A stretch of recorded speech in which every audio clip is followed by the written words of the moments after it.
What's going on, guys? It's Shu here, bringing you another review on My Hero Academia. The ending is near, guys. We are a Saturday away from the ending, and honestly, it's getting there. And I gotta say, it's wrapping up nicer than I thought. But let's just get ahead and get into it. So, we started this episode with seeing Gentle and La Brava reunited again after the fight, both of them seeing each other, and it's great to see how happy they are. I definitely enjoy seeing their interactions, and especially when they're together. These guys are great. It's fun. It's a good dynamic.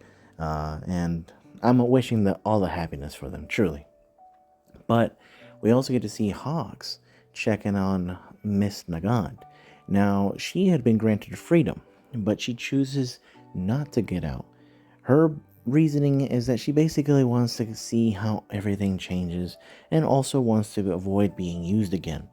I think it's valid reasons. I do like it. Hawks now being in the position that he's in now, it's kind of a strange one to see him no longer really being a hero, but more than anything being in charge of, things. It's kind of different. But, it is nice. We also get to have a moment where we finally see Spinner talking to Deku. Now, I feel like this was a good portion of this episode because we also get to see kind of like a report being done by people, interviews about how, the destruction and who Shigaraki was to them. And honestly, it was nice that we got to see the contrast between what the public opinion was and what Spinner thought. And seeing this conversation with Deku while also seeing the interview and the documentation, whatever you want to call it, of of what they believe Shigaraki was. And of course, to the public eye, Shigaraki was a menace. He was evil. He wanted the destruction of people and of the world, and they are right, but there was more to him. And when we have Deku talking to Spinner about Shigaraki and what he said to him, he even asks, is like, was it said to Dabi or Toga or Compress? It's like, no, it's just to you. And he kind of breaks down when he hears this because Shigaraki was, in his opinion, his hero. He was his first friend. They were a lot alike. They played the same games. They were shut-ins to a degree. They were wanting to do everything together. He even said that he remembers a time where Shigaraki told him, let's destroy everything with a smile. And so it means a lot to him. And we saw him getting angry with Deku, but Deku just kind of took it in. And by the end of it, we see that he makes his peace with it.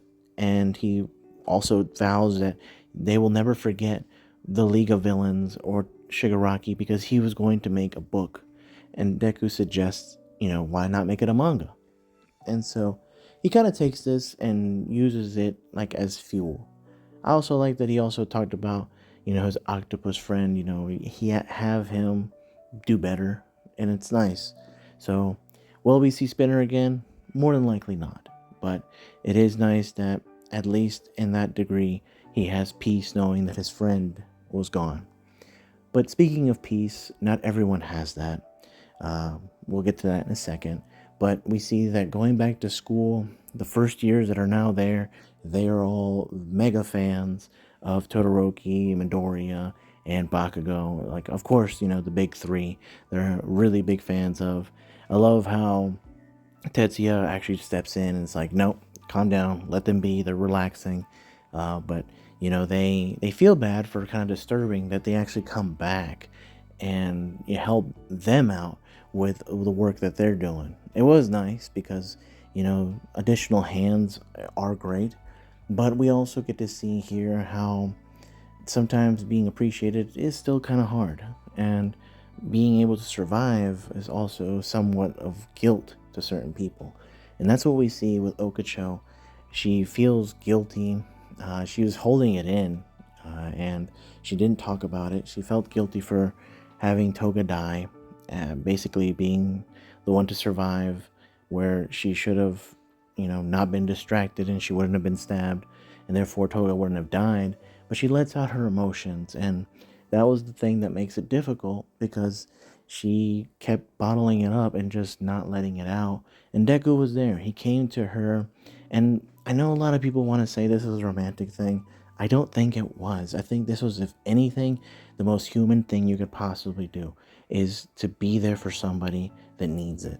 And she needed a moment for where she could be vulnerable and where she could talk to someone that she trusted, and that happened to be Deku. And she opens up, and all the class show up too. So I don't think it was romantic. I don't think that was what was trying to be conveyed. But that's just my opinion. You guys might have a different opinion themselves, and that's okay. But we see that everyone's together, the class is there, and then we see them all giving Oyama the goodbye that he wants. And then at the very end, we see this character who just emerges from the shadows. So we'll see what happens for the final episode. As always, stay safe.